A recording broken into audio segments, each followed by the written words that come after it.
My husband and I went to see a condo. As I watched him speak German with the foreign representative, I remained silent the entire time, pretending I didn't understand a word. But then I heard a sentence that stunned me. Something I could hardly believe I'd heard. That afternoon, a pale yellow sunlight streamed down on the newly renovated condo building on the Upper West Side of Manhattan. The light shone through large glass windows, reflecting off the polished hardwood floors and making the entire hallway feel as if it were coated in a layer of warm honey. I stood in the middle of the living room of the unit we were touring. It was spacious, over 1,500 square feet, with 3 bedrooms and 2 bathrooms. The balcony overlooked the park. Down below, the maple trees were beginning to turn. Their late autumn leaves were a soft yellow, and when the wind blew, they rustled with a sound like a peaceful painting coming to life. My husband, Kevin, stood by the window. He feigned a casual stroll, now touching a wall, now knocking on a kitchen cabinet, acting as if he were an expert on real estate. I looked at him and could only find it amusing. To be honest, Kevin knew nothing about property. In all the years we'd been married, if it weren't for the money from my side of the family, his engineer's salary alone wouldn't have been enough to buy a small 2-bedroom in Queens, let alone a place like this. The woman showing us the condo was a foreigner in her 50s. Her name was Frau Schmidt, and she was the representative for the German owner. She wore a dark gray pantsuit, her hair tied in a neat bun, her gestures thoroughly professional. She was speaking German with Kevin. He nodded continuously. To an outsider, his expression would suggest he understood everything. But I knew better. Kevin had lived in Germany for less than 3 years. His German was good enough to order food in a restaurant and ask for directions. If he could grasp 3/10 of this kind of real estate presentation, it would be a miracle. I, on the other hand, was different. I understood every word, but I said nothing. I just walked slowly around the apartment, pretending not to listen. Frau Schmidt spoke with perfect clarity. She explained that the condo, originally built in 1990, had been completely renovated 3 years ago. It had insulated glass windows and an independent HVAC system. The owner was a retired professor who was preparing to move back to his hometown and wanted a quick sale. The asking price was around $2.8 million, nearly $300,000 below market value. Kevin had been eyeing this condo for half a month. Every day, he would mention its great location near the schools, how convenient it would be for our daughter's education, how a price like this was a once-in-a-lifetime opportunity we'd regret missing. I knew Kevin's impatience wasn't entirely his own. Behind him, undoubtedly, was my mother-in-law, Linda. What kind of person was she? To be frank, since the day I entered their family, I had never known a moment of peace. First, she criticized my level of education. Then, she complained my marketing job didn't pay enough. Then, she lamented that I had given her a granddaughter instead of a grandson. In short, no matter what I did, she found fault. And Kevin, he was the classic mama's boy. He never once dared to talk back to his mother. "So, Maya, what do you think of this place?" Kevin turned and asked me in English. Frau Schmidt also looked toward me, offering a polite smile. "I know you're guessing about our relationship. After years of living abroad as an expatriate wife, I'd seen that look many times," I answered curtly. "It's fine." Kevin frowned. "What do you mean, it's fine? This is a multi-million-dollar decision, not a trip to the grocery store." I didn't reply. I walked over to the window and ran my hand along the frame to check it. The aluminum frame was still solid, the rubber ceiling a bit old but still functional. Kevin never paid attention to these things. He only cared about 3 things. Was the place big? Was it bright? Was the decor nice? Frau Schmidt suddenly switched to English with me, probably assuming it was the only language I knew. The windows were replaced 3 years ago. They are double-paned and insulated. I nodded, replying in English. "I can tell." Standing beside us, Kevin looked slightly uncomfortable. He disliked it when my foreign language skills were more fluent than his, but he didn't know that my German was even better than my English. Before moving to Germany, I had studied German for a year and then continued to teach myself. I just never told him. There are many things a woman understands in her heart that are better left unsaid. Frau Schmidt continued the tour, leading us to the kitchen. It was quite large. All the cabinets were imported. The induction stove, oven, and dishwasher were all high-end German brands. I opened the refrigerator. It was empty. The owner had already moved out. I asked Frau Schmidt, "Which of these appliances are included?" Frau Schmidt seemed a bit surprised, probably not expecting me to ask about such details. She checked a document and said, "The refrigerator, washer, and dryer are all included. The entire set of kitchen cabinets and built-in appliances are also part of the sale price." I nodded, then pointed to the radiator on the wall. "Is the heating system shared or independent?" Frau Schmidt answered immediately. "Independent. The furnace was replaced just last year." Her gaze toward me had changed. It seemed she realized I understood more about the condo than my husband. Kevin, standing nearby, grew increasingly uncomfortable. He cleared his throat. "Why are you asking so many questions?" "She already told us." I didn't answer him. I continued on to inspect the master bedroom. It was quite spacious, with an ensuite bathroom. I turned on the faucet to test it. The water pressure was strong, and the hot water came quickly. I turned back. "This place is good," Kevin sighed. "Are you done yet?" "She's waiting." I glanced at him. "We're spending millions. Is it wrong to look carefully?" Kevin was rendered speechless. In the living room, Frau Schmidt politely pretended to be looking at her phone to give us some privacy. I went to see the other two rooms. One, a smaller north-facing room, could be a room for my daughter. The other faced east, had a small balcony, and got excellent light. Honestly, I really liked this condo. When I returned to the living room, Frau Schmidt was talking to Kevin. They were discussing the payment method. Kevin's English was starting to falter. I stepped forward. "Let me," Frau Schmidt smiled. "Your English is very good."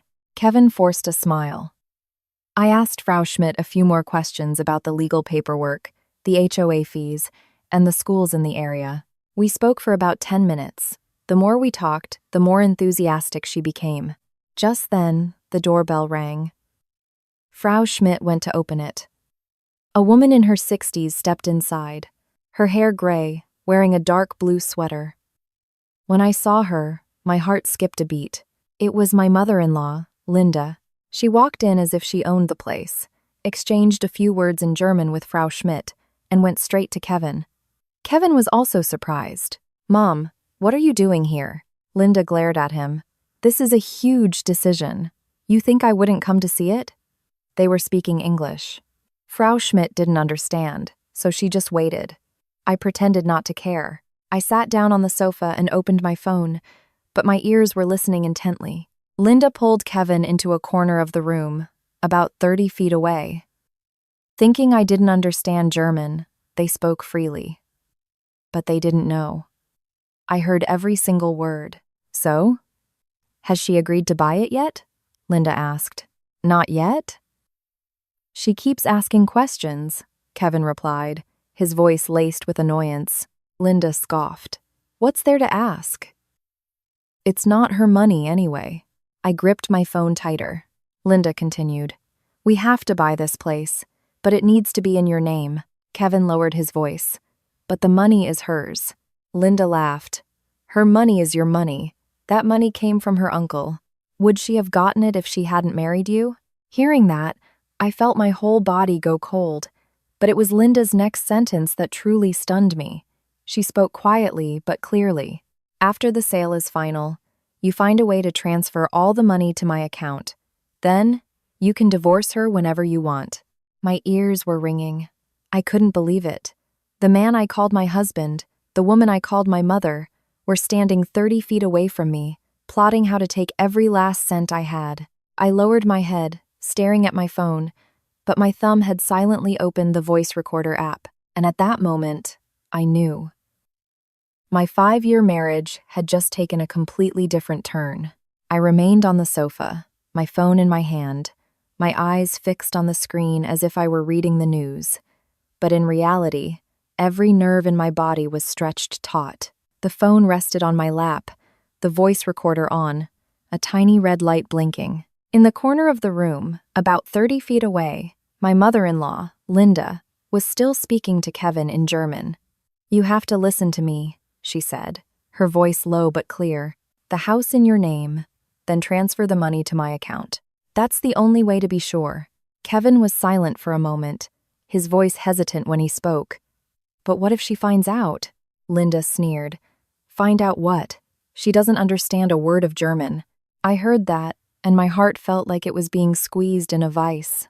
Linda went on, her tone calculating. "You just tell her the law here requires her to sign a few papers. Once she signs, this house is yours. Later, if anything happens, she won't be able to get a single penny." Kevin still hesitated. "But Maya is my wife, after all." Linda immediately snapped. "So what if she's your wife? A wife should know to listen to her husband." "I'm telling you, I can see right through that girl. She acts quiet, but her mind is full of schemes." I bit my lips so hard it hurt. I had been hearing those words for years. Linda had never liked me. The first day I met her, she had said it bluntly in front of our relatives. "This girl looks sweet, but she's not that simple." I was young then, and I believed that if I just lived a good life, I would eventually be accepted. But hearing those words again now, I finally understood something. Some people, no matter what you do, will never consider you family. In the corner, Kevin was still listening to his mother. "You have to think about your future," Linda said. "If her money stays in her hands, it will be gone sooner or later. It has to be transferred, where I can keep it safe." Kevin asked quietly. "How do I transfer it?" Linda answered instantly. "After you buy the house, you tell her you need more money for renovations. Have her transfer it to your account, and you transfer it to me. Bit by bit, you drain it all." Hearing that, my hand unconsciously clenched into a fist, my nails digging into my palm. Linda continued, "If she behaves herself later, you can let her stay, but if she causes trouble, divorce her. By then, the money and the house will be on our side. She won't be able to do anything." Kevin was silent. After a moment, he said quietly, "I understand." Just 2 words. But those 2 words were like a knife stabbing straight into my heart. 5 years of marriage, a 4-year-old daughter, all of it apparently worth less than the money in my bank account. I sat perfectly still, not looking up, not looking at them. But tears were already welling in my eyes. I quickly swallowed them back. I couldn't cry. If I cried now, everything would end right here, and I didn't want it to end. Not yet. Just then, Frau Schmidt walked back into the living room from the doorway. She smiled and asked in English, "So, what do you two think of the condo?" Kevin and Linda immediately turned around. Kevin tried to act normal. "We quite like it." Frau Schmidt looked at me. "And you?" I turned off the recorder, slipped my phone into my purse, and stood up. "The condo is very nice." Frau Schmidt smiled. "The owner wants a quick sale, so the price is quite good." Linda immediately interjected in broken English. "We want to buy." I turned to look at her, my gaze completely calm. "I think we should look at a few more places." Linda's brow furrowed instantly. "Look at what else? This one is perfect." I maintained a gentle tone. "It's a multi-million-dollar house, Mom. It doesn't hurt to be a little more careful." Kevin looked at me, his eyes showing a hint of annoyance. "Maya, don't complicate things." I looked straight into his eyes. "I just want to be sure." The atmosphere in the room suddenly grew tense. Frau Schmidt seemed to notice and said, "It's no problem. Buying a home is a big decision. It's normal to think it over." Although Linda was displeased, she didn't say anything more. We left the condo around 4 p.m. Down in the parking garage, a cold wind blew past, completely clearing my head. Kevin drove, and I sat in the passenger seat. Linda sat in the back. The car was silent for a good 10 minutes. Finally, Linda spoke. "Maya." "Yes." Do you really think that house isn't good? I stared out the window. That's not it. Then why the hesitation? I turned my head and offered a small smile. I just want to see a few more places to be sure, Linda snorted. Girls these days are so much trouble. Kevin said nothing, but I saw his hands tighten on the steering wheel. The car stopped in front of our apartment building. Linda got out first. Kevin and I went upstairs. As soon as we were inside, he asked, "What was wrong with you today?" I took off my shoes and answered calmly, "What do you mean? What was wrong? You're not usually this stubborn." I turned to look at him. Stubborn? Yes. Mom already said she likes that place. I laughed. So, are we buying the house for Mom to live in or for us? Kevin was taken aback for a moment. Then he said, "You know that's not what I mean." I didn't answer. I walked straight into the kitchen. My daughter, Nina, was sitting at the table, drawing. When she saw me, she ran over and hugged my legs. "Mommy, where did you go?" I bent down and hugged her. Mommy went to look at a house. A new house? Yes. Her eyes lit up. I want a house with a balcony. I can grow flowers. Hearing her words, my heart ached. The condo we had just seen had a beautiful balcony. If things were different, perhaps we could have had a very happy home. But now I knew that house would never belong to us. That evening, I barely spoke to Kevin. He didn't initiate a conversation either. After our daughter was asleep, he lay in bed, scrolling through his phone. I pretended to read a book. Around 11 p.m., Kevin fell asleep, his snores soft and even. I put my book down and picked up my phone. I played the recording again. The room was dark, with only the light from the phone's screen illuminating my face. Linda's voice came through, crisp and clear. "After the sale is final, transfer the money to my account. Then you won't have to worry about a divorce." I listened to the entire thing without missing a word. When the recording ended, I sat in silence for a long time.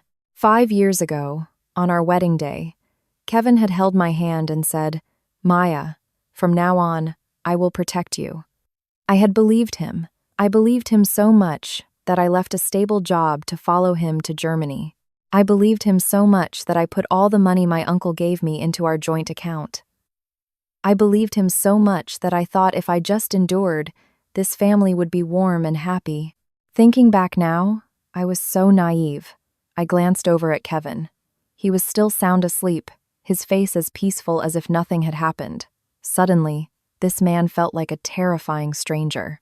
But then another thought entered my mind. If they were going to be so calculating, then why shouldn't I let them continue with their calculations? I looked at my phone. The recording was still there. Evidence. Very important evidence. I took a deep breath, hit the backup button, and sent the recording to my own email. Then I saved another copy to a cloud storage drive. 3 places. 3 copies. If anything happened, this recording would still exist. I turned off my phone and lay down, staring at the ceiling. The pain in my heart was gone, replaced by a cold, sharp calm. Kevin and his mother thought I was clueless. They thought I would easily sign the papers. They thought I would obediently hand over the money. They thought I was a lamb. But they didn't know that a lamb, when cornered, can learn to bite back. I quietly turned to look at Kevin. In the darkness, his face was still peaceful. I whispered, so softly that only I could hear, "Kevin, you want to play a game of chess? Fine, I'll play with you." But this time, I set the rules. That night, I barely slept. Beside me, Kevin was still in a deep sleep, his steady breathing filling the dark room. I lay with my back to him, my eyes wide open, staring into the darkness ahead. The feeling in my mind was no longer pain, but a chilling clarity. Years ago, I had read a sentence somewhere. A person is most dangerous not when they are angry, but when they are calm. Right now, I was calm. So calm that it scared even me. I replayed every word my mother-in-law and Kevin had said in the condo yesterday afternoon. Each sentence was like a puzzle piece. When I put them together, I saw their plan with perfect clarity. First, buy the condo. Then, have me sign a document waiving my ownership rights. Next, gradually transfer the money from our joint account to Linda's account. Finally, if anything went wrong, they would divorce me. At that point, I would be left with nothing. I smiled faintly. If this were the Maya of 5 years ago, that plan might have actually worked. But I was no longer that naive girl. Around 2 a.m., I quietly got out of bed. I went to the living room and opened my laptop. The pale blue light of the screen illuminated my face. I logged into our bank account, the joint account for my husband and me. The balance showed over $1.5 million. This was our savings from many years, a large portion of which was the money my uncle had given me. I stared at the number for a long time, then opened my personal account. My private account had a balance of about $1.2 million. I had never told Kevin the exact amount. He knew my uncle had given me money, but he didn't know how much, nor did he know I had split it into 2 accounts. At the time, I did it just out of a habit of being cautious. I never imagined it would become my most important line of defense. I closed the laptop and sat in silence for a few minutes. A plan began to form in my mind. Not for revenge, I don't like revenge. I just wanted to protect what was mine, and more importantly, to protect my daughter. The next morning, I woke up early as usual. I made oatmeal for Nina and coffee for Kevin. When Kevin came out of the bedroom, I had already placed a bowl of oatmeal in front of our daughter. He looked at me for a few seconds, probably trying to see if I was acting strangely, but I was just like any other day. "Are you having breakfast?" I asked. "Yeah."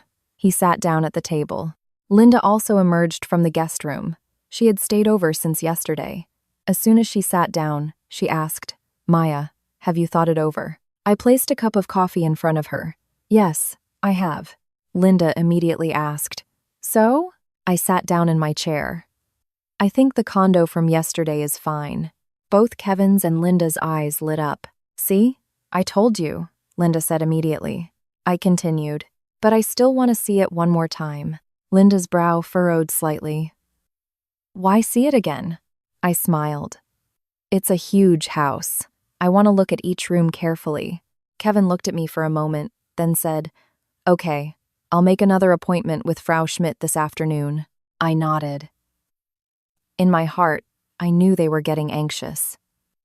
The more anxious they were, the more likely they were to make a mistake. That afternoon, we went to the condo again. Frau Schmidt opened the door to welcome us. She was still very polite. I walked slowly around the apartment, looking at every corner, every wall, the balcony, the kitchen, the bedrooms. I acted as if I were thinking very seriously. In reality, I was just buying time. Finally, I returned to the living room. "I think it's good," I said. Linda almost clapped her hands immediately. "Then let's decide." Kevin also breathed a sigh of relief. Frau Schmidt smiled. "Then we will proceed with the next steps." She brought out a folder of documents. "First is the deposit." Kevin turned to me. "Maya, could you transfer the deposit money?" I nodded. "Sure." I opened my phone and transferred $100,000. Frau Schmidt received the notification. She shook our hands. "Congratulations to both of you." Linda smiled broadly. "Thank you." I looked at her. A strange feeling came over me. A woman who had lived for over 60 years. She should have understood that money can buy many things, but it cannot buy a person's heart. Leaving the condo, Linda was visibly happy. In the car, she talked nonstop.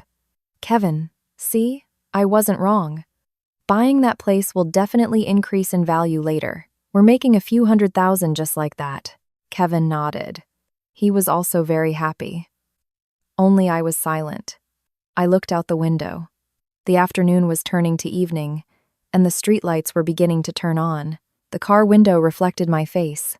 So calm it was frightening. That evening, after Nina was asleep, Kevin sat down next to me.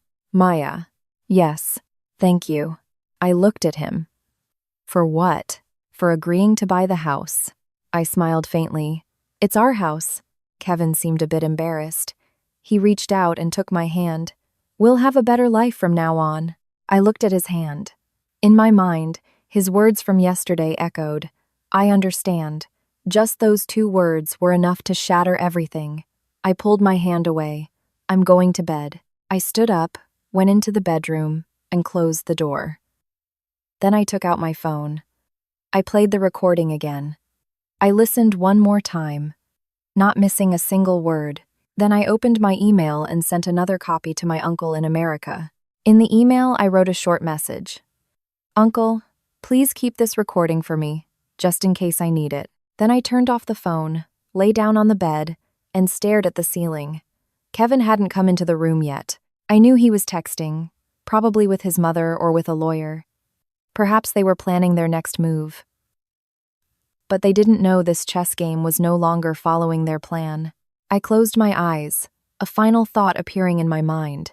They think I'm walking into the trap they've set, but in reality, they are the ones walking into mine. And I've decided this time, I will not lose. After the day we paid the deposit on the condo, the atmosphere in our home changed noticeably. My mother-in-law, Linda, was visibly pleased. She stayed with us for a few more days, waking up early every morning, making tea while talking about the new condo. "It will be so nice when we move in," she would say. "The balcony is so big, it will be beautiful for growing flowers."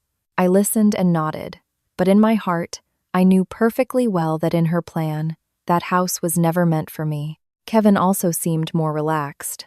For the past few days, he had spoken to me more gently and even offered to help with the dishes twice. If this had been before, I might have been touched, but now, I saw it all with a very strange feeling, like watching a play where I was the only one who knew the ending. 3 days later, Frau Schmidt called. "We need to meet with the lawyer to sign the initial papers." Kevin was very happy to hear this. He immediately told me, "Maya, we're signing the contract next week." I nodded. Okay. That evening, after Nina was asleep, Kevin sat next to me on the sofa. He scrolled on his phone a few times before speaking. "Maya." "Yes. The lawyer said we need to prepare some documents." I turned to look at him. "What documents?" Kevin hesitated slightly. "It's just a formality. There are a few papers that need to be signed beforehand." I feigned surprise. "What kind of papers need to be signed in advance?" He scratched his head. It's for the bank. A kind of financial confirmation." I looked at him for a few seconds. Under the living room light, Kevin's face was a little tense. He was not a good liar. I had known that for a long time. I smiled faintly. "Okay. When do we sign?" Kevin seemed to let out a breath of relief. "Monday." I nodded. "Okay." The conversation ended quickly. But as Kevin turned away, I saw him discreetly sigh. I knew why. He thought he had just cleared a hurdle, but he didn't know the real hurdle was still ahead. That night, after Kevin was asleep, I opened my laptop again. I logged into our bank account. The joint account still had over $1.4 million.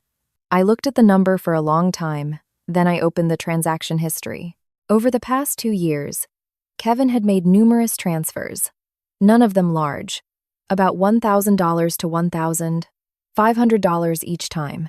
At first, I hadn't paid attention, assuming they were for household expenses. But looking back now, I noticed something. All of those transfers went to the same account. I frowned and clicked on the details. The recipient's name appeared. Linda. I smiled faintly. So this wasn't a new thing. Kevin had been sending money to his mother for a long time. Perhaps Linda had always been holding the purse strings. I closed the laptop. I no longer felt angry, just a coldness. The next morning, I called my uncle. He answered quickly. "Maya?" "Yes, it's me." My uncle was the only close relative I had left. After my parents passed away early, he was the one who raised me and paid for my education. When I married Kevin and moved abroad, he gave me a large sum of money. He had told me, "A woman needs her own money for security when she's out in the world." At the time, I thought he was being overly cautious. Now I understood. He saw life more clearly than I did. "How have you been lately?" he asked. "I'm fine," I said. I paused for a moment, then continued. "Uncle, If I run into trouble later, will you help me? The other end of the line was silent for a few seconds. Then he said very slowly, "For you to say that, something must be wrong, right?" I didn't answer directly, only saying, "Maybe." He sighed. "Maya, remember one thing. Yes, the money I gave you is yours, not your husband's." I nodded slightly. "I know," he continued. "If anything happens, just tell me. As long as I'm alive, I'll have your back." Hearing that, a lump formed in my throat. For so many years, I had tried to be strong, but just one simple sentence was enough to make me want to cry. I took a deep breath. "Don't worry, Uncle. I can handle it." After hanging up, I felt more resolute. At least I wasn't alone. The next few days passed quickly. Monday, the day of the signing, arrived. We went to the lawyer's office in the morning. It was in a small building downtown. The lawyer was a German man in his 40s. He shook each of our hands. "Hello." Kevin sat beside me. Linda sat opposite us. The lawyer took out a thick stack of papers. He explained them in German. Kevin nodded continuously. Linda also nodded along. And I remained silent. I heard every word clearly. The lawyer talked about the purchase agreement, the deposit, the payment process. Everything was normal. But then, he took out a separate sheet of paper. I saw the title immediately. Waiver of Marital Property Rights. My heart skipped a beat. The lawyer turned to Kevin. "If your wife signs this document, the purchase process will be much simpler." Kevin nodded. He turned to me. "Maya, sign here." I picked up the paper and glanced over it. Everything was exactly as I had heard that day.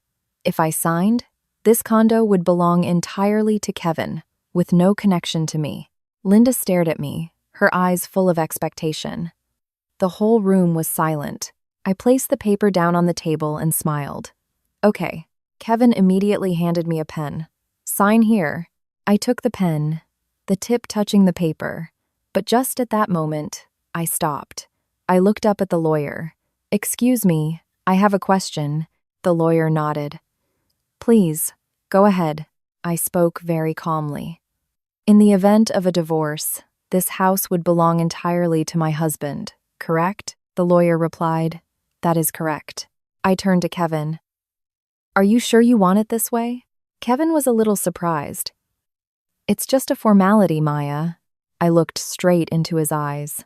For a second, 2 seconds. Then I smiled. "Okay, I'll sign." My signature appeared on the paper. Linda let out a sigh of relief. Kevin smiled too, but they didn't know. The moment I put my pen to that paper, I was certain of one thing. This chess game had officially begun. After I finished signing the document, the atmosphere in the lawyer's office suddenly became much lighter. The first person to visibly relent was Linda. I saw it clearly. Her shoulders dropped, and the corners of her mouth twitched into a small smile, as if she had just overcome a major obstacle. Kevin smiled too. His smile was a bit forced, but it was a smile nonetheless. Only I wasn't smiling. I put the pen down on the table and pushed the stack of papers toward the lawyer. The lawyer checked the signature and nodded. "All right, we can now proceed to the next step." Kevin immediately asked, "How long will it take to finalize everything?" "About a month." Kevin glanced at his mother. Linda gave a slight nod. I watched them, their eyes filled with satisfaction. They probably thought everything was now firmly in their grasp. I stood up. "Let's go home." On the way back, the mood in the car was completely different from usual. Linda talked nonstop. "Kevin, see? I was right. Buying that condo was a stroke of luck. That neighborhood is bound to appreciate in a few years." Kevin, driving, nodded along. "I know." I sat in the passenger seat, looking out the window.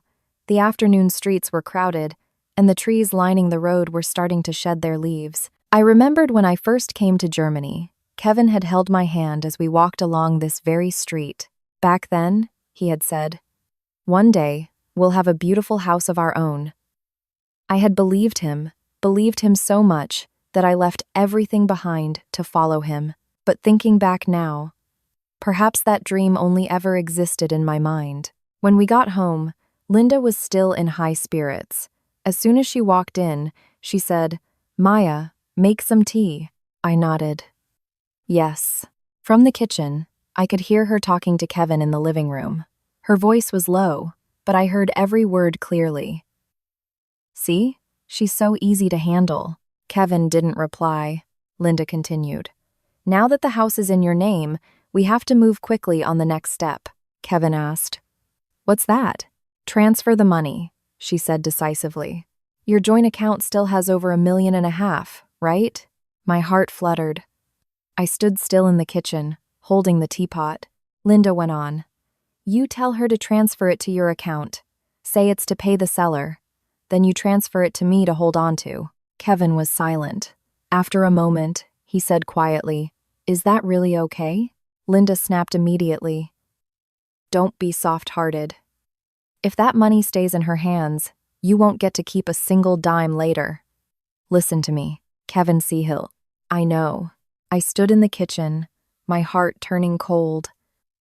Everything was just as I had predicted. They had no intention of stopping. The paper I signed today was just the beginning. I brought the tea tray out to the living room.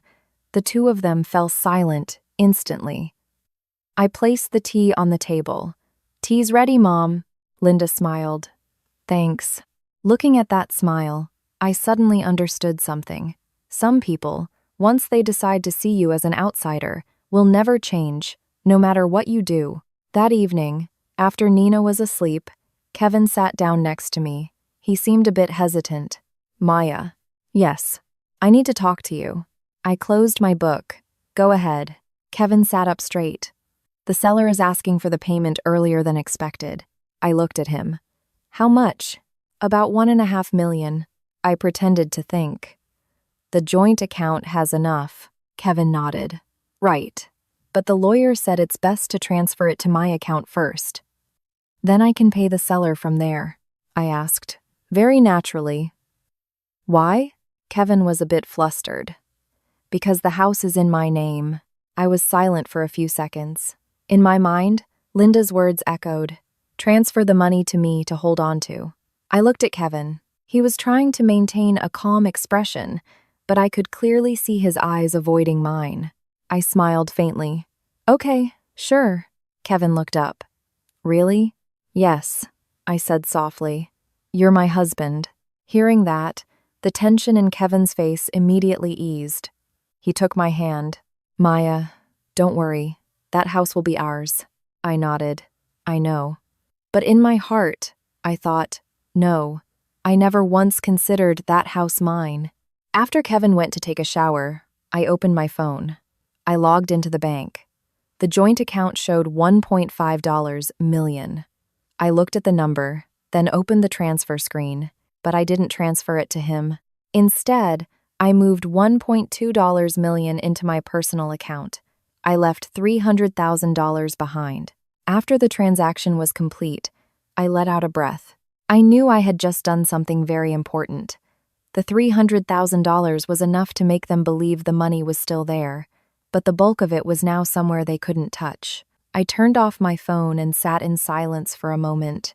I felt no guilt, because that money was mine to begin with. A little later, Kevin came out of the bathroom, drying his hair. "Maya, did you transfer the money?" I nodded. "I did." "How much?" $3,000,000. Kevin froze. 300? I looked at him. I moved the rest to my personal account. "Just in case." Kevin frowned. "Maya, I think we should keep it all in the joint account." I smiled. "It's fine. I'll transfer the rest tomorrow." Hearing that, Kevin nodded. "Okay." He didn't ask any more questions, but I saw him immediately pick up his phone. He was definitely texting his mother. I didn't need to look to know. I stood up. "I'm going to bed." I walked into the bedroom, closed the door, and sat down on the bed. A moment later, I heard Kevin talking quietly in the living room. It was definitely with Linda. I didn't need to hear clearly. I already knew what they were saying. Linda was probably getting impatient. She was probably planning the next step, but they didn't know. While they thought they were in control of everything, I was already one step ahead. I lay down and stared at the ceiling. My daughter, Nina, came to mind. She was only 4. Every night before bed, she would ask me, "Mommy, will our new house be big?" I always said yes. But tonight, I understood something. A big house wasn't as important as a safe one. And if I wasn't strong, my daughter would grow up in a family full of schemes. I closed my eyes and said to myself, "Maya, don't be soft. You have to win this game." I slept very late that night, not because I was worried, but because my mind was busy calculating so many things. $300,000 remained in the joint account.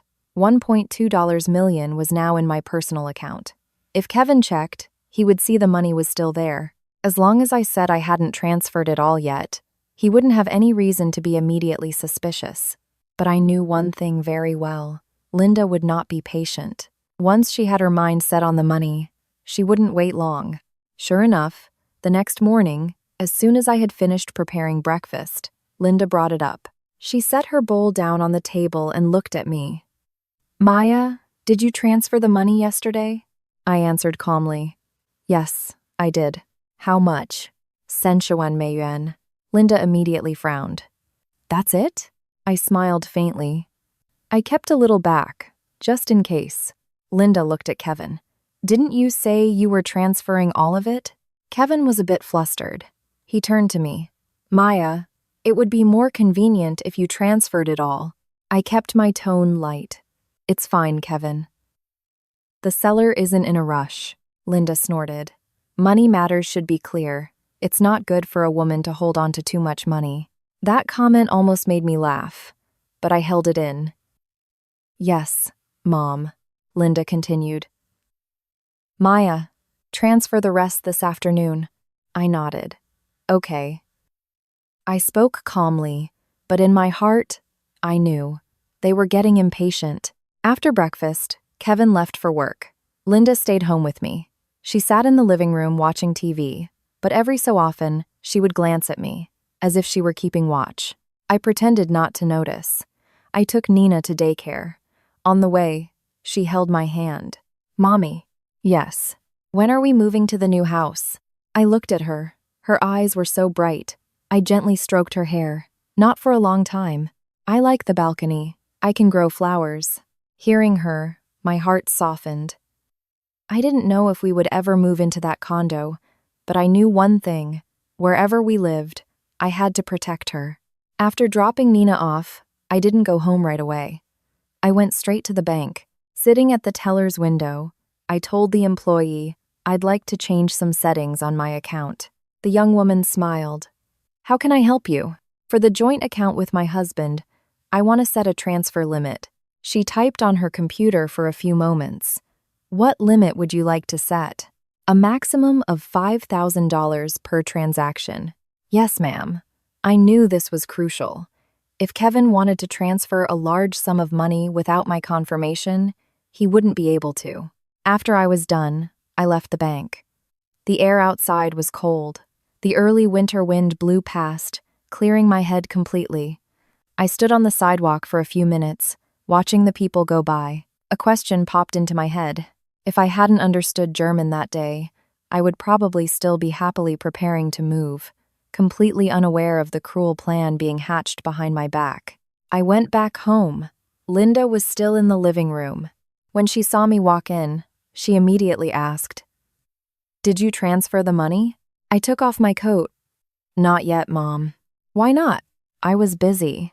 Linda stared at me, her eyes no longer as cheerful as before. "Maya." "Yes. You don't trust me, do you?" I was surprised. I never said that. Linda crossed her arms. "Then why didn't you transfer the money?" I sighed lightly. "Mom, I never said I wouldn't transfer it. I just wanted to keep a little for myself." Linda gave a cold laugh.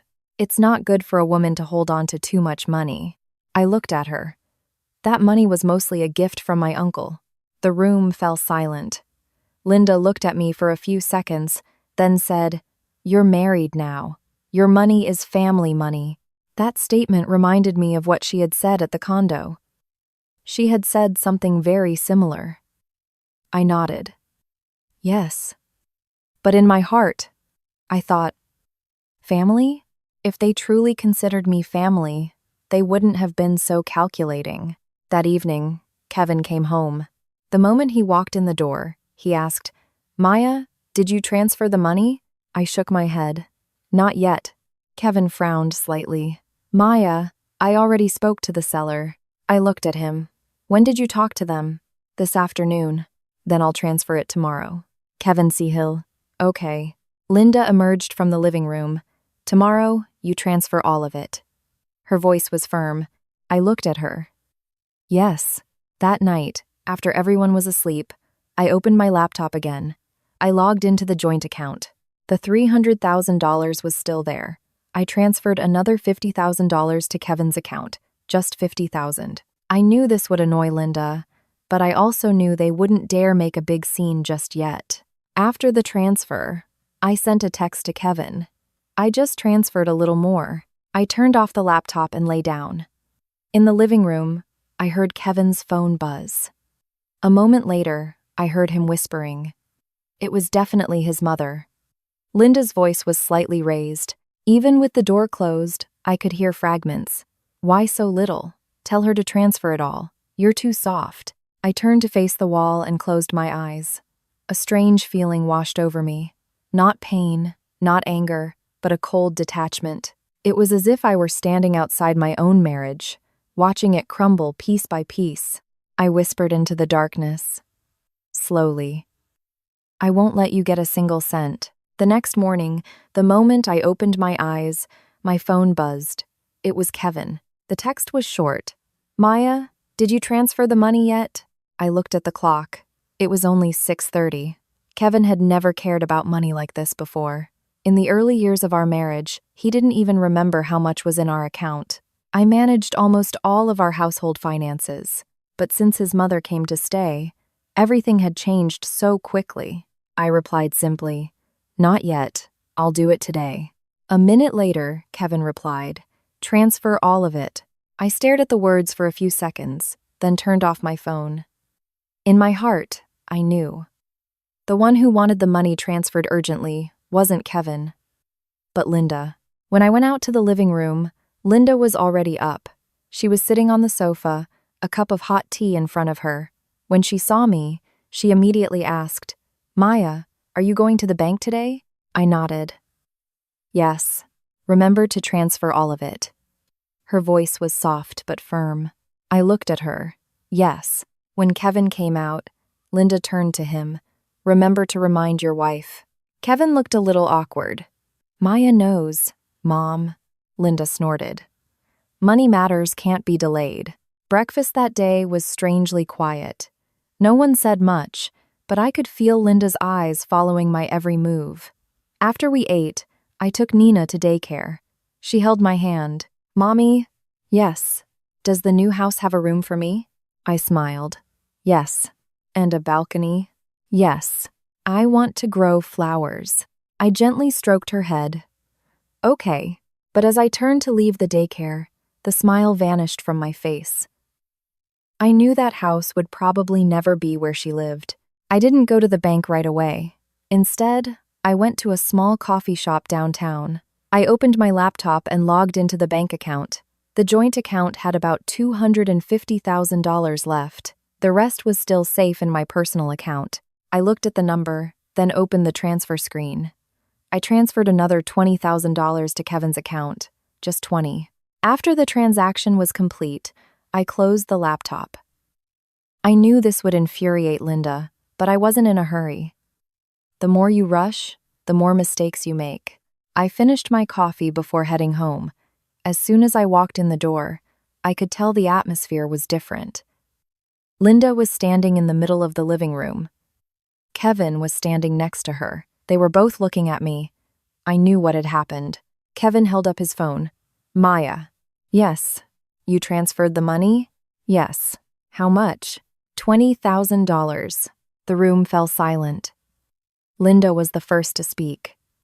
20,000? Her voice rose. Why so little? I calmly took off my coat. I was busy, so I just sent a little for now. Linda walked closer to me, her gaze sharp. Maya, what are you doing? I looked at her. I'm transferring money. Don't play dumb, she said, enunciating each word. You don't want to give us the money, do you? I was silent for a few seconds, then said very softly, You can think that if you want. My answer made both of them freeze. Kevin quickly said, Maya, don't misunderstand. I looked at him. Misunderstand what? Kevin was flustered. The money. I just want to get it done quickly. I sat down on the sofa. How much do you need? Kevin said immediately. The full amount. I nodded. You know there isn't enough in the joint account anymore. Kevin froze. Not enough? No. Because I moved most of it to my personal account. The tension in the room instantly spiked. Linda took another step forward. When did you move it? The night before last. Why? I looked straight into her eyes. Because it's my money. Linda gave a cold laugh. You're married. Your money is family money. I didn't argue. I just said, but it was a gift from my uncle. Linda was silent for a few seconds, then turned to Kevin. See? This girl was never sincere from the beginning. Kevin looked at me, his eyes filled with a hint of disappointment. Maya, I don't think you should have done that. I asked back. Shouldn't have done what? Kept my own money? I smiled faintly. You're keeping your own money too. Kevin was startled. I'm not. I looked straight into his eyes. What about the money you've been transferring to your mother for the past 2 years? The room fell deathly silent. The color drained from Kevin's face. Linda also froze. I knew they never expected me to know about that. Kevin stammered. What are you talking about? I took out my phone, opened the transaction history, and showed it to him. Your account, your mother's account, every single transfer. Kevin said nothing. Linda said nothing. The air was as heavy as lead. After a long moment, Linda finally spoke. That's money my son gave me. I nodded.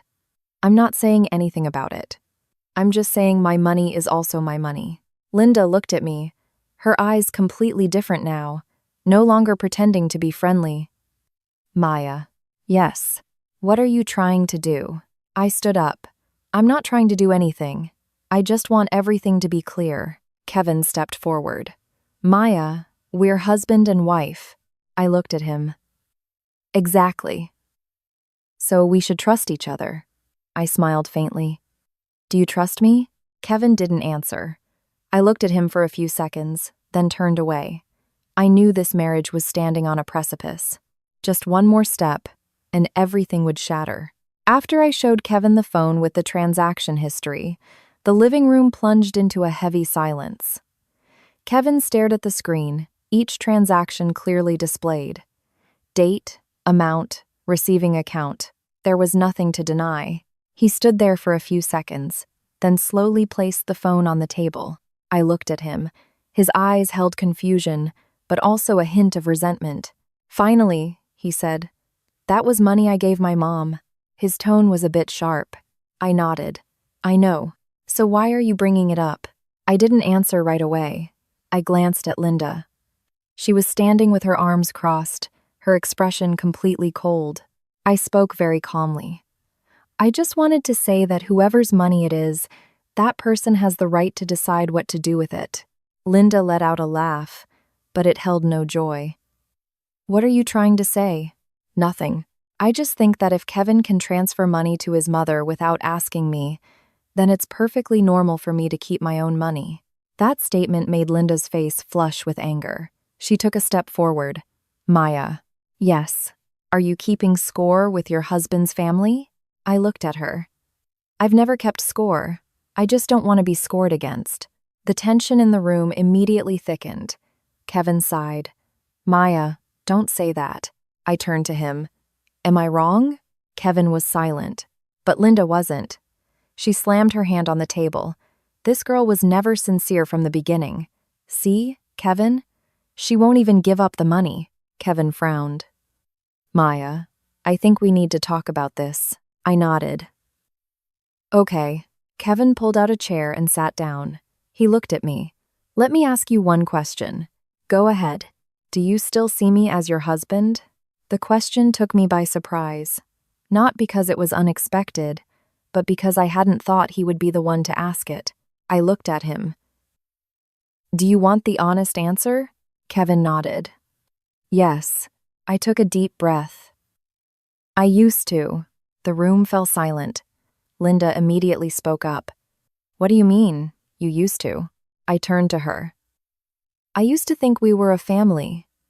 But now, I'm not so sure. Kevin shot up from his chair. Maya. His voice was loud. I looked at him. You wanted me to be honest. I am being honest. Linda gave a cold laugh. Do you hear that? This girl never considered you her husband from the start. I didn't argue. I just said, Mom. Yes, I never said that. But if that's what you want to think, I can't stop you. Linda looked at me, her gaze completely undisguised now. Maya, yes. Do you think I don't know what you're doing? I tilted my head slightly. What am I doing? You're trying to hold on to the money. You're afraid we'll take it from you. I smiled faintly. I'm not afraid. I'm just being careful. Linda laughed loudly. Careful? Careful of who? Of your own mother-in-law? I looked straight into her eyes. I'm careful with everyone. That remark enraged her. You are so ungrateful. Kevin quickly interjected. Mom. But Linda didn't stop. When you first came here, who took care of you? This family fed you, gave you a place to live, and now you're keeping your own money. Hearing those words, I felt a strange sense of amusement. I asked softly, Mom.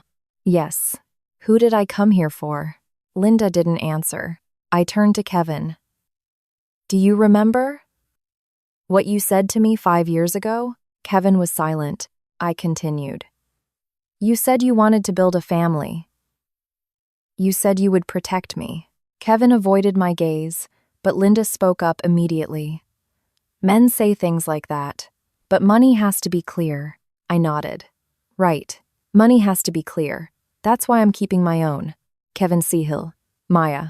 Yes. I don't want to fight. I just want to keep things simple. I looked at him. I want things to be simple, too. Then transfer the money.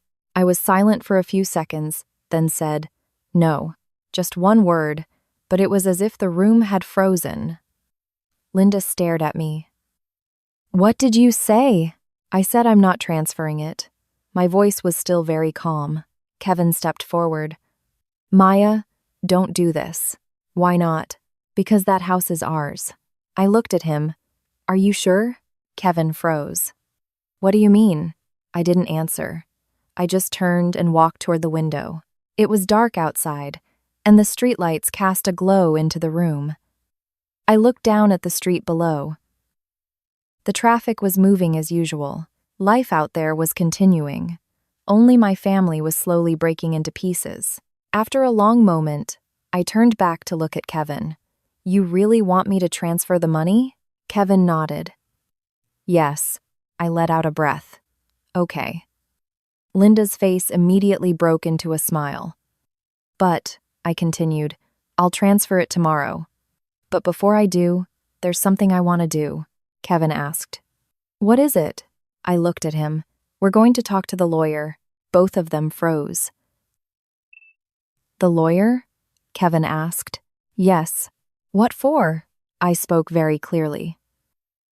To confirm my rights. Linda immediately objected. That's not necessary. I turned to her. Mom.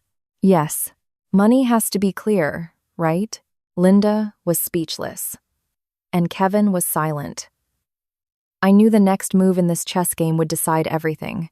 After I said we would see the lawyer tomorrow, a strange silence fell over the living room. It wasn't a normal silence, but a heavy one, like the air before a thunderstorm. The first person to react was, again, Linda. She walked closer to me. Maya. Yes, this is a family matter. Why do we need to involve a lawyer? Her voice tried to remain calm, but it was clearly strained. I looked at her. I don't see anything wrong with it. With this much money involved, it's good to consult a lawyer. Linda immediately shook her head. There's no need. Our family doesn't have any disputes. I smiled. Exactly. We don't have any disputes, so there's nothing to worry about by seeing a lawyer. Kevin stood nearby, looking extremely uncomfortable. He looked at his mother, then at me. Finally, he said, Maya, I don't think we need to make this so complicated. I asked back. What's complicated about it? We're just asking a lawyer. Kevin was silent. I looked straight into his eyes. I wanted to see which side he would choose. For 5 years of marriage, Kevin had always been in the middle, not entirely on his mother's side, but never truly on mine either. This time, I wanted to know what he would do. After a moment, Kevin said, All right, we'll see the lawyer tomorrow. That answer made Linda whip her head around to face him. Kevin, what are you saying? Kevin sighed. Mom, we're just asking the lawyer. It's nothing. Linda looked at her son, her expression no longer angry, but worried. She clearly understood that if a lawyer got involved, her plan would be much harder to execute. But she didn't say anything more. She just snorted softly and went back to her room. The door closed behind her. The room was now left with just Kevin and me. The atmosphere suddenly became very quiet. Kevin looked at me. Maya, yes. Do you really want to do this? Do what? See the lawyer? I nodded. Yes. Kevin sat down on the sofa, rubbing his forehead. Do you have to be this suspicious of me? That question made me laugh, but there was no joy in it. You think I'm being suspicious of you? Kevin looked at me. Aren't you? I shook my head. No, I'm not being suspicious. I just want clarity. Kevin sighed. Maya, I really don't understand why you've changed so much. I was silent for a few seconds, then said, Do you remember that day at the condo? Kevin nodded. I remember. I asked, Do you remember what your mother said to you? Kevin froze. What do you mean? I looked straight into his eyes for a long moment. Then I said slowly, I heard everything that day. Those words seemed to freeze Kevin in place. Heard what? I took out my phone and opened the voice recording. I didn't play it right away. I just handed the phone to him. Play it. Kevin took the phone. I saw his hand was trembling slightly. He pressed play. Linda's voice immediately filled the room. After the sale is final, you find a way to transfer all the money to my account. Then, you can divorce her whenever you want. Just a few sentences, but it was enough. Kevin immediately turned off the phone, his face pale. Maya, I looked at him. I don't understand German, right? That's what Linda had said that day. Kevin said nothing. He just stared at me, his eyes wide with shock. I continued, You and your mother thought I didn't understand, so you spoke freely.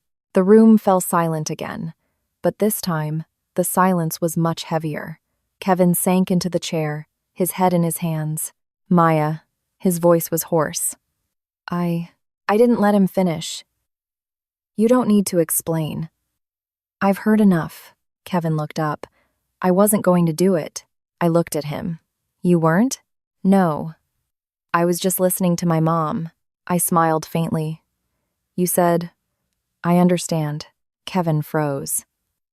He couldn't deny it, because that line was in the recording. After a moment, he said, Yes, I was wrong. This was the first time in years I had heard Kevin say those words. But for some reason, I didn't feel any relief. I just felt tired. Very tired. I sat down opposite him. Kevin. Yes. Do you know what hurts the most? Kevin shook his head. It's not the money, and it's not the house. It's the fact that you stood by your mother's side while she said those things. Kevin lowered his head, saying nothing. I continued. You could have disagreed. You could have told her to stop, but you didn't. A single tear fell. Not from me, but from Kevin. I looked at that tear, and a sense of bitterness rose in my heart. Because no matter what, we had lived together for 5 years. Kevin said quietly, Maya, yes, I don't want to lose you. I looked at him. You're not losing me. You're just seeing the real me. Kevin looked up, his eyes full of confusion. What do you mean? I stood up. We're still seeing the lawyer tomorrow. Kevin nodded. Okay. I looked at him for a moment, then said, but this time, it's not about the house. Kevin frowned. What is it about? I answered very calmly. It's about our marriage. That night, after I said we would see the lawyer tomorrow about our marriage, a heavy silence fell over the house. Kevin sat on the sofa for a long time without saying a word. I didn't speak either. Only the ticking of the wall clock echoed in the room, so loud it was unnerving. After a while, Kevin stood up and walked over to me. Maya, yes, do you really want a divorce? I looked at him. His expression was no longer hard, just weary. I answered very slowly. I haven't said divorce. Kevin let out a breath. Then what do you want? I was silent for a few seconds, then said, I want to know where you really stand. Kevin looked at me. I'm your husband. I'm standing right here.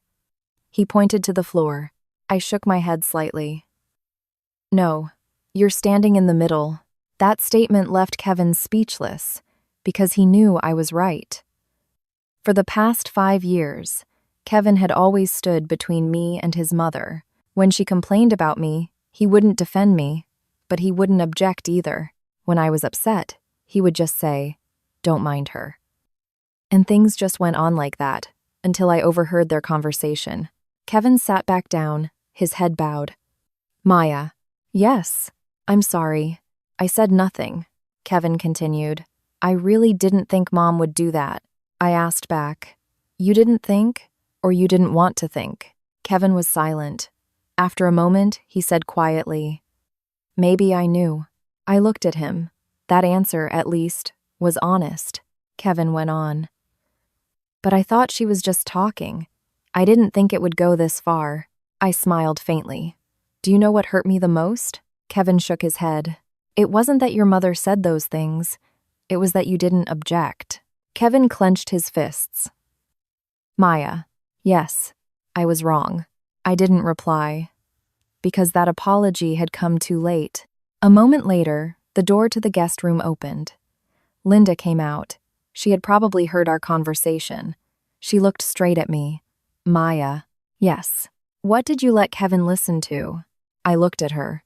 Just a recording. Linda frowned. What recording? I didn't answer. I just played the recording one more time. The room once again filled with her voice. After the sale is final, you find a way to transfer all the money to my account. Then, you can divorce her whenever you want. This time, Linda heard it clearly. Her expression changed, her composure gone. She stepped forward. You recorded me, I nodded. Yes, you secretly recorded your mother-in-law. I only recorded what I heard. Linda gave a cold laugh. You really are something. I looked at her. I never said I was simple. She turned to Kevin. See?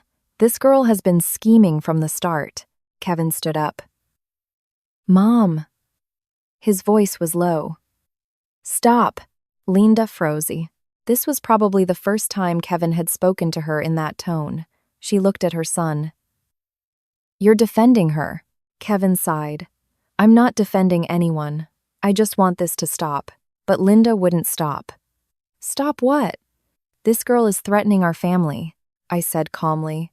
I'm not threatening anyone. I just want clarity. Linda looked at me. Clarity about what? I looked straight into her eyes. The money, the house, and this marriage. Linda laughed. You think you have the right to decide? I replied. I at least have the right to my part. The tension in the room thickened again. Kevin stood between us. He looked at his mother, then at me. Finally, he said, We're seeing the lawyer tomorrow. Linda immediately objected. No, we're not. Kevin shook his head. Yes, we are. His voice was firm. Linda looked at her son, her eyes filled with anger. Whose side are you on? Kevin was silent for a few seconds, then said, I'm on the side of what's right. That answer silenced the room. Linda stared at Kevin for a long time, then turned to me. Maya. Yes. You think doing this means you've won? I shook my head slightly. I don't want to win. I just don't want to lose. Linda said nothing more. She turned and went back to her room, closing the door forcefully behind her. Kevin stood there, his shoulders trembling slightly. I looked at him. Do you regret it? Kevin asked. Regret what? Telling the truth. I thought for a moment, then answered, no. Kevin nodded. He said very quietly, Maya, yes. Whatever the lawyer says tomorrow, I still hope we can be a family. I didn't answer right away. I glanced toward Nina's room. The door was slightly ajar. She was sleeping, her breathing soft and even. I turned back to look at Kevin. A very complex feeling rose within me. Family. We once had a family, but now, everything was at a crossroads. I said slowly, we'll know tomorrow. The next morning, the house was very quiet. No one spoke to each other. I woke up early as usual and made breakfast for Nina. She was as carefree as ever, eating and chattering about her day at daycare.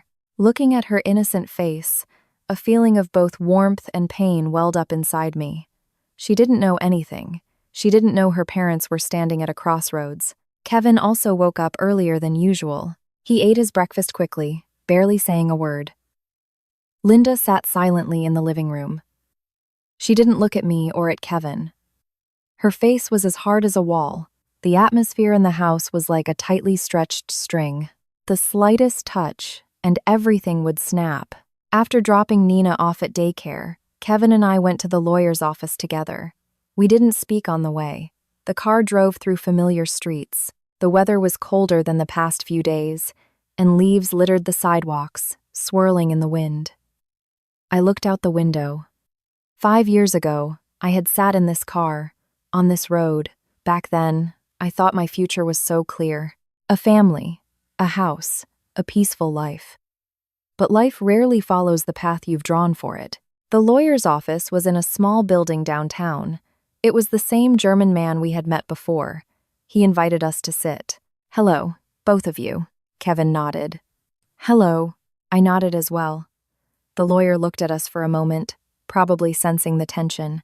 Is there something I can help you with? Kevin looked at me. I knew he wanted me to speak. I placed my purse on the table. We would like to ask some questions regarding the condo. The lawyer nodded. Please, go ahead, I asked, very clearly. If the condo is in my husband's name, and I have signed a waiver of marital property rights, then if we divorce later, the house will belong entirely to him, correct? The lawyer nodded. That is correct. Kevin sat beside me, his head slightly bowed. I continued. And what if the money for the house comes from our joint account? The lawyer thought for a moment. If you have signed the waiver, then regardless of where the money comes from, the house still belongs to your husband. I nodded. Thank you. Kevin looked at me, his eyes full of worry. The lawyer asked, anything else? I said, I have one more question. Please, go ahead. If I no longer wish to transfer money for the purchase of this condo, what happens to the deposit agreement? The lawyer opened the file and flipped through a few pages. The $100,000 deposit will be forfeited. Kevin immediately turned to me. Maya. His voice was very quiet. I looked at him. Yes. What are you thinking? I didn't answer right away.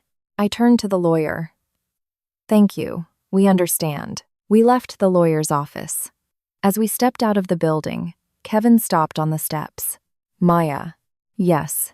Are you planning to cancel the purchase? I looked at him. What do you think? Kevin was silent for a few seconds, then said, I think you're doing this because you're angry. I smiled faintly. You think I'm just angry? Kevin looked at me. I don't know. I walked down the steps. Kevin. This was the first time in a long time I had called him by his name like that. Not just Kevin, but with a certain distance. Kevin noticed. He looked at me. Maya. I spoke slowly. Do you remember the day we got married? Kevin nodded. I remember. You said something to me. What? You said a family is a place where you don't have to be on guard. Kevin lowered his head. I continued. But in this house, I always have to be on guard.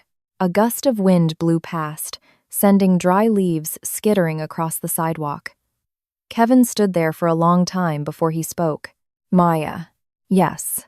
If I said I want to make things right, would you believe me? I looked at him. His expression was sincere. But I had learned something. Sincerity isn't always enough. I said, I don't know. Kevin sighed. I know I was wrong. I stood in the middle for too long. I said nothing. Kevin continued. But I don't want to lose you. I looked at him. Are you afraid of losing me? Or are you afraid of losing the money? Kevin froze. Maya. I shook my head slightly. I'm not saying that to hurt you. I just want to know the truth. Kevin was silent for a long time. Finally, he said, I'm afraid of losing my family. I looked at him. This time, I didn't smile or object. I just said, a family isn't something you have just by saying it. We stood there for a few minutes, neither of us saying anything more. Finally, I said, you go home first. I'm going to pick up Nina.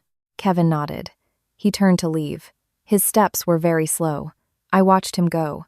A deep exhaustion washed over me. This marriage had reached its end. There was just one step left. After Kevin left, I stood in front of the lawyer's building for a long time. The early winter air was colder than I thought. The wind rustled the collar of my coat, but I didn't feel cold. Kevin's words echoed in my mind. I'm afraid of losing my family. Family. Those two words used to be the most important thing to me. Back when my parents passed away, I always thought that if I had a family of my own one day, I would hold on to it tightly. I used to believe that if I just endured a little, was a little more forgiving, everything would be fine. But the past 5 years had taught me a simple lesson. A family cannot survive if only one person is trying. I let out a breath and hailed a taxi to pick up Nina. The daycare was on a quiet street. When I walked in, she was sitting with a few other children, drawing. When she saw me, Nina immediately ran over. Mommy. I bent down and hugged her. Mommy's here. She held up a piece of paper. Look, Mommy. I looked at the drawing. A small house, a tree, and 3 people standing in front. She pointed to each one. This is Mommy. This is me. And this is Daddy. My heart tightened. I asked softly, Where did you draw, Daddy? She pointed to the man in the picture. Here. Daddy is smiling. I looked at the drawing. A child's drawing is simple, but she had colored the smile on the father's face very darkly. I gently stroked her hair. It's beautiful. On the way home, Nina held my hand. Mommy. Yes. When are we going to live in the new house? I was silent for a few seconds, then said, We might not live there. She looked up at me. Why? I smiled. Because sometimes, a home isn't the biggest place. A home is where you feel safest. She didn't fully understand, but she nodded. I feel like home is wherever you are, Mommy. Her innocent words made my eyes sting. When we got home, the living room door was open. Kevin was sitting on the sofa. He looked up when he saw me, his eyes weary. Linda was there too, her expression as cold as it had been the day before. No one spoke for a few seconds. Nina ran over. Daddy! Kevin immediately picked her up. Was Nina a good girl at school? Yes. I drew a picture too. She handed the drawing to Kevin. He looked at it for a long time before he said, It's beautiful. I stood by the door, watching the scene. A family, a father, a child. From the outside, everything looked normal. But only we knew how fractured it was on the inside. Linda spoke up. Maya. Yes. What did the lawyer say? I put my purse down on the table. He said if I don't transfer the money, the deposit agreement will be forfeited. Linda frowned. We'll lose $100,000. Yes. She looked at Kevin. See? We're losing money because of her. I didn't react. I just said, I haven't decided yet. Linda gave a cold laugh. What's there to decide? You're going to cancel, aren't you? I looked at her. Maybe. Linda shot up from her seat. Are you crazy? That house is such a good deal. And now you want to walk away? Kevin put Nina down. Nina, go play in your room, okay? The little girl nodded and ran into her room. The door closed. The living room was now left with 3 adults. The atmosphere immediately grew heavy. Kevin looked at me. Maya, yes. Do you really want to cancel the purchase? I asked back. Do you really want to buy that house? Kevin was silent. I continued. Even if I don't trust you anymore? Kevin clenched his fists. Maya, Linda interjected. What are you trying to say? I turned to her. I think you understand, Mom. Linda laughed coldly. You think you've won just because you have that recording? I shook my head slightly. I never thought I won. I just don't want to lose. Linda stared at me for a long time, then said, Maya, yes, if you don't want to live here anymore, you can leave. That statement made Kevin whip his head around to face her. Mom, but Linda kept her eyes on me. This house belongs to my son. If you don't like it, then don't stay. I was silent. I wasn't surprised. In fact, I had been waiting for her to say this for a long time. Kevin stood up. Mom, don't say that. But Linda didn't stop. Why are you defending her? This girl never considered us family from the beginning. I looked at her and said very softly, Maybe you're right. Both of them froze. I continued. Maybe I never truly belonged to this family from the start. Kevin stepped forward. Maya, I looked at him. I'm not saying that to blame you. I'm just telling the truth. A long silence followed. Finally, I said, I will make my decision tomorrow. That night, after I said I would make my decision tomorrow, no one in the house slept well. I knew because I didn't sleep either. Kevin lay beside me. His back turned to me. He barely moved all night. At one point, I heard him let out a very soft sigh. In the dark room, I stared at the ceiling. 5 years of marriage. I remembered the early days when I followed Kevin to Germany. A small room, an old electric stove, the 2 of us eating instant noodles at the end of the month because we weren't used to the expenses. We were truly happy then. We had little money, but no calculations. Later, as our lives improved, the simplest things started to disappear. I don't know when they vanished. Maybe it was when my mother-in-law came to live with us. Maybe it was when the money in our bank account grew. Or maybe it was when Kevin started staying silent in the face of his mother's words. The next morning, I woke up very early. The sky was still dark. I went to the kitchen to make breakfast for Nina. She ran out to the living room, her hair still messy. Mommy, yes, I'm hungry. I smiled. Sit down. Kevin also came out of his room. He looked at me for a few seconds. Maya, yes. Have you decided? I nodded. I have. Kevin didn't ask any more questions. Just then, Linda also came out of her room. She looked at me. What's your decision? I placed a bowl of oatmeal in front of Nina, then turned to her.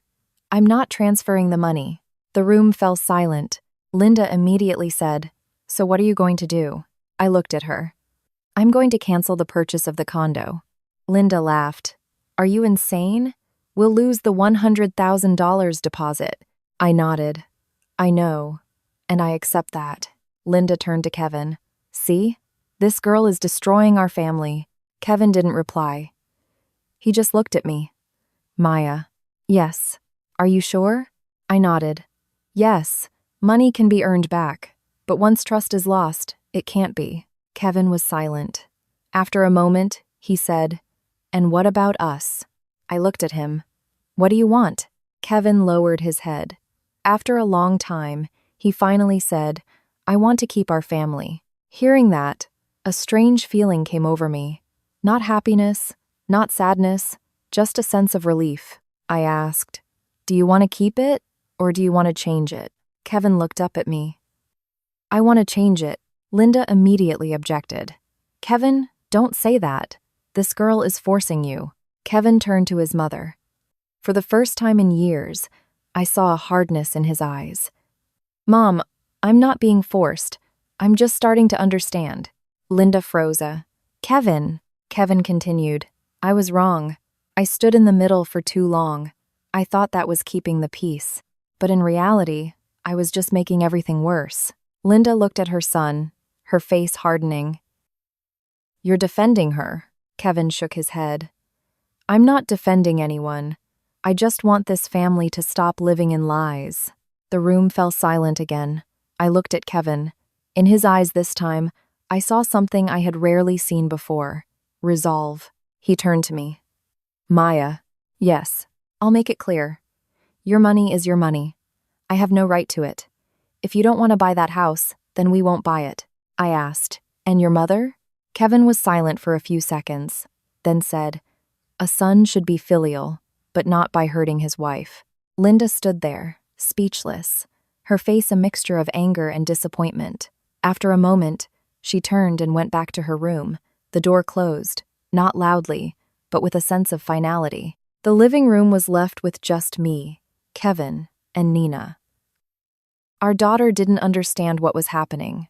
She just sat there eating her oatmeal, occasionally glancing at the two of us. Kevin sat down in a chair. He looked at me. "Maya?" "Yes. I can't promise everything will be better right away, but I want to try again." I was silent. A part of me wanted to believe him. Another part was very cautious. Finally, I said, "We don't need to rush. But there's one thing you have to remember." Kevin nodded. "Tell me." I looked at him. "A family isn't a place where you have to be on guard, but it's also not a place where you can hurt each other without consequences." Kevin nodded. "I understand." Just then, Nina held up the drawing from yesterday. "Mommy?" "Yes." I drew it again. I looked at the paper. The house, the tree, the 3 people in front. But this time, there was a new detail. A flower on the porch. She said, "I planted a flower." I smiled. "It's beautiful." Kevin smiled too, a very faint smile. Outside the window, the morning sun began to stream into the living room. I didn't know what the future would hold. Maybe we would make it. Maybe one day we would still go our separate ways. But at least this time, everything was starting from a place of truth. And sometimes, that's the most important thing of all. A concluding reflection, in the style of the original narrator's postscript. When you finish this story, I believe many of us will feel a sense of familiarity. Not everyone finds themselves in a situation exactly like Maya's, but the feeling of being caught between love, family, and calculation is not uncommon in married life. As an outside observer, looking back on this story, I must say that Maya was not overwhelmingly strong from the beginning. She, too, endured. She, too, trusted, and hoped that if she just sacrificed a little, her family would be peaceful.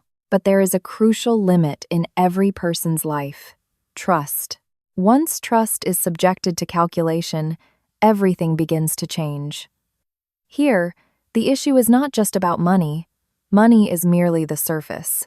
What makes the story so painful is a wife accidentally overhearing the plan her husband and mother-in-law are discussing behind her back. When the bonds of marriage are weighed against numbers and assets, no matter how beautiful the house is, it can no longer be a home.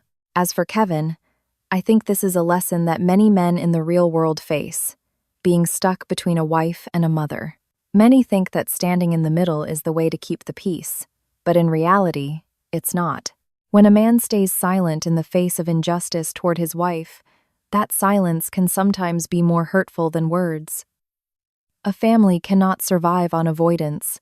It needs clarity, respect, and the courage to stand up for what is right. And for Linda, perhaps she thought she was just looking out for her son. But there is one thing that many parents sometimes forget. Once a son has his own family, his wife is no longer an outsider. If you always view your daughter-in-law as someone to be wary of, that family will gradually lose its peace. For Maya, my advice is simple. She did the right thing by staying calm and not letting herself be consumed by anger. But in her future, the most important thing is not winning or losing a dispute, but knowing what she deserves. A woman can be forgiving, but she should never sacrifice her self-respect. And for those listening to this story, if you are in a relationship, remember one thing: trust is the most valuable asset a family has. Money can be re-earned, houses can be bought, but once trust is broken, It is incredibly difficult to mend.